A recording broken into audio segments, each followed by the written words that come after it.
hello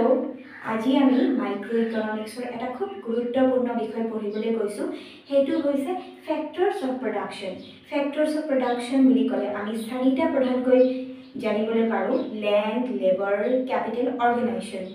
এতিয়া আহো এই ফ্যাক্টৰস অফ প্ৰডাকশন সমূহক আমি দুটা ভাগত ভাগ কৰিব পাৰো এটা হৈছে ফিক্সড ফ্যাক্টৰস অফ প্ৰডাকশন আনটো হৈছে ভেৰিয়েবল ফ্যাক্টৰস অফ প্ৰডাকশন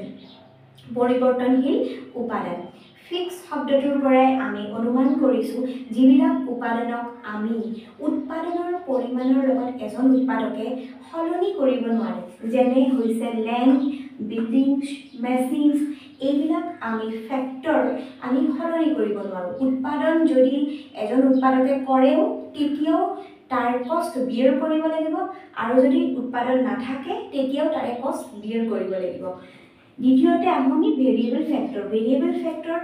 সেইবোৰ ফ্যাক্টৰ যিবিলাক আমাৰ উৎপাদনৰ পৰিমাণৰ লগত কিন্তু সলনি হৈ থাকে যেনে হৈছে কেঁচা সামগ্ৰী ৰ মেটেৰিয়েলছ বিল্ডিং পাৱাৰ এটসেট্ৰা কিয় কেতিয়াবা এটা উদাহৰণ সাপোজ এটা ইন্ডাষ্ট্ৰি অহাকালি উৎপাদনৰ পৰিমাণ বেছি কৰিব লাগে তেতিয়া ৰ মেটেৰিয়েলছ বেছিকৈ আনিব তাতে পাৱাৰ কনজাম্পশন বেছিকৈ হ'ব তাৰ মানে ভেৰিয়েবল ফ্যাক্টৰবোৰ আৰু তাৰে কষ্টসমূহ সলনি হৈ থাকে উৎপাদনৰ পৰিমাণৰ লগত সো এই দুটা হৈছে আমাৰ মুখ্য বিষয় এতিয়া আমি শৰ্ট ৰান মানে হৈছে অতি কম সময় সেই কম সময়ৰ ভিতৰত কিন্তু আমি কেৱল ভেৰিয়েবল ফ্যাক্টৰ হে সলনি কৰিব পাৰো কেৱল ভেৰিয়েবল ফ্যাক্টৰ হে সলনি হয় ভেৰিয়েবল ফ্যাক্টৰ সলনি কৰিব ফিক্স ফ্যাক্টৰ আমি সলনি কৰিব কিন্তু নোৱাৰো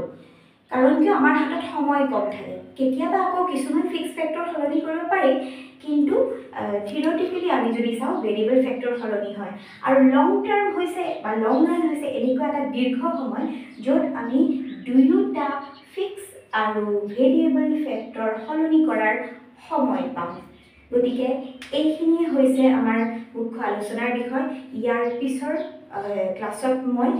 মাইক্ৰো ইকোনমিক্সৰ আৰু কিছুমান গুৰুত্বপূৰ্ণ বিষয় লৈ আপোনাক প্ৰস্তুত কৰিম ধন্যবাদ